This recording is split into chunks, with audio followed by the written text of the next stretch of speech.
அனுமதிக்கப்பட்டு இப்போ ஐசியூல சேர்க்கப்பட்டிருக்காங்க. நீங்க பார்த்து வந்திருக்கீங்க. தமிழ்நாட்டை பொறுத்தவரை சட்ட ஒழுங்கு முழுமையாக பாதிக்கப்பட்டு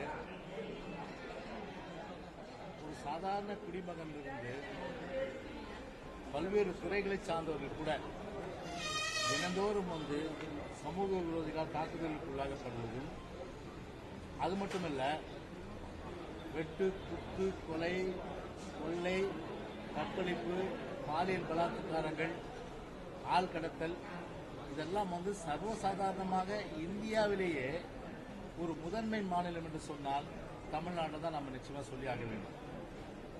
நேற்றைக்கு கூட திருவட்டூர்ல ஒரு மூதாட்டி, ஒரு இல்லத்தரசி ஒரு நகைக்காக படுகொலை செய்யப்பட்ட அந்த கொடூர கொலை நீங்க பார்த்திருப்பீங்க.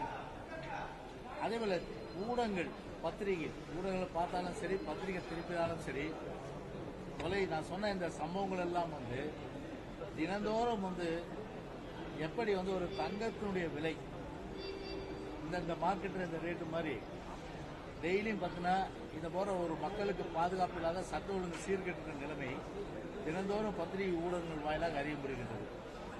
ஆட்டை கடித்து, மாட்டை கடித்து, மனுஷனை கடிச்ச கதையா ஒரு உயிரை காக்கின்ற ஒரு புனிதமான அந்த மருத்துவ தொழிலில் ஈடுபட்டிருக்கின்ற மருத்துவர்கள், அவர்கள் மீதான தாக்குதல்கள் இதை ஏற்றுக்கொள்ள முடியாது எந்த நிலையிலும்.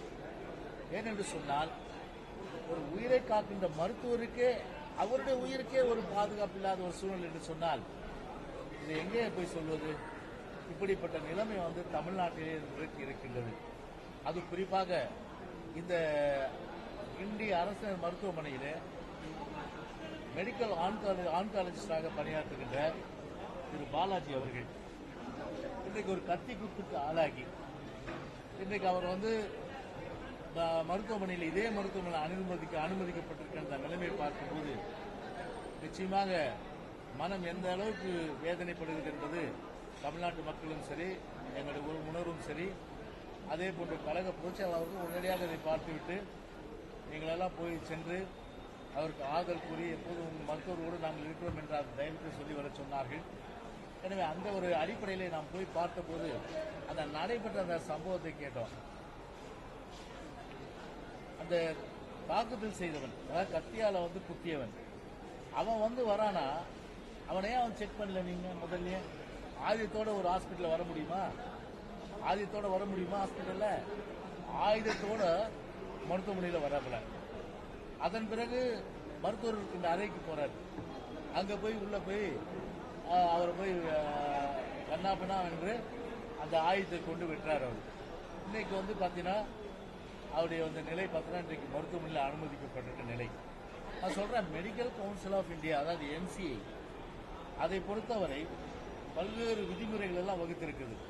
ஒரு மருத்துவமனையில ஒரு மருத்துவர்களுக்கும் சரி, மருத்துவத்துறை சார்ந்த பணியாளர்கள், குறிப்பாக செவிலியர்கள், அதே போன்ற பல்வேறு வகையில் வேலை செய்யறவங்க, அவங்களுடைய அந்த வேலை பாதுகாப்பு, உயிர் பாதுகாப்பு அளிக்கப்பட வேண்டும் என்ற அந்த விதிமுறைகள் எல்லாம் தெளிவாக வகுத்து கொடுத்திருக்கிற நிலையில இந்த விடியாத இந்த ஸ்டாலின் அரசாங்கம் என்ன நடவடிக்கை அதன் மீது எடுத்தது? ஒரு நடவடிக்கை எடுக்கவில்லை. விளைவு என்ன?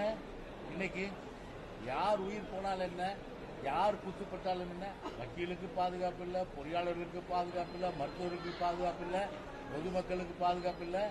இன்னைக்கு எல்லோருக்குமே பாதுகாப்பு இல்லாத ஒரு தமிழ்நாட்டிலும் சரி, ஒரு உலகம் முழுவதும் வாழ்கின்ற எந்த குடிமகனாக இருந்தாலும் சரி, இந்திய குடிமகனாக இருந்தாலும் சரி, தமிழ்நாட்டில் இருக்கிற குடிமகன் என்ன எதிர்பார்ப்பான்? ரெண்டு விஷயம் எதிர்பார்ப்பான். ஒன்று, அடிப்படை கட்டமைப்பு வசதி அந்த அரசாங்கம் ஏற்படும், அதில் ஃபெயிலியர். இன்னொன்று, ஒரு சட்டம் ஒழுங்கு, நிம்மதியாக போயிட்டு வீட்டுக்கு திரும்பி வரணும்.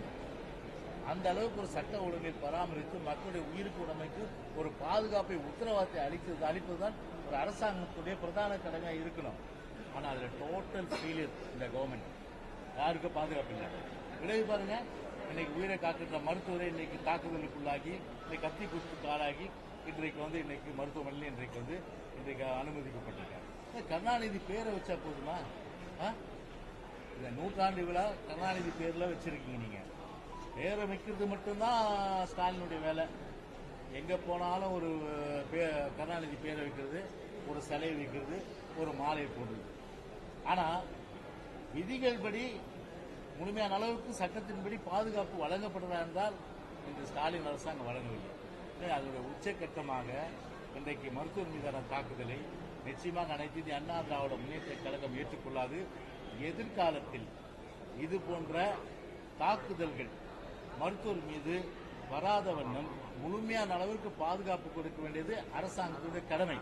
ஆனால் இந்த ஸ்டாலின் அரசாங்கம் அது செய்யுமா என்றால் நிச்சயமாக அது செய்யாது. எனவே இன்றைக்கு நம்மை நாம் பாதுகாத்துக் கொள்ள வேண்டும் என்ற வகையில் தான் இன்றைக்கு தமிழ்நாட்டிலே இன்றைக்கு எல்லோரும் இன்றைக்கு இருக்கின்ற ஒரு நிலைமையில் இருந்து கொண்டிருக்கின்றோம். எனவே அந்த வகையில் என்னுடைய கண்டனத்தை முழுமையாக இந்த அரசாங்கம் தெரிவித்து மருத்துவர் விரைவிலே குணம் பெற்று அவர் திரும்ப வேண்டும், பழையபடி அவர் மருத்துவ சேவை செய்ய வேண்டும் என்ற வகையில் அவர் இடத்துல சொல்லி அவருக்கு தைரியம்லாம் சொல்லி வந்திருக்கிறோம். மீதி விவரங்களை நம்முடைய முன்னாள் சுகாதாரத்துறை அமைச்சர் அவர்கள் இப்பொழுது அவர் கூறியது குறித்து அந்த கருத்துக்களை சொல்லுவார்கள். பாதிக்கப்பட்ட மருத்துவரை நேரடியாக அந்த பொதுச் செயலாளர் எடப்பாடி அவர்களுடைய உடனடியாக போய் பார்த்து நீங்கள் முதல்ல மருத்துவருக்கு தைரியம் சொல்லுங்க அப்படின்னு சொன்னாங்க. இங்கே எல்லோருமாக நாங்கள் எங்கள் தைரியம் சொன்னோம். அண்ணன் அவர்கள் சொன்னது போல, ஜெயக்குமார் அவர்கள் சொன்னது போல அவருக்கு பார்த்தீங்கன்னா கடுமையான காயம். அது பொதுவாக நீங்கள் நல்லா இருக்காருன்னு இப்போ அமைச்சர் சொல்லிட்டு போறாரு. நான் கேட்டேன் எத்தனை இடத்துல காயம்னு கேட்டால் அவருடைய கழுத்தில் காயம் ஏற்பட்டிருக்கிறது, அதோடைய தலையில் 2-3 இடத்துல காயம் ஏற்பட்டிருக்கிறது.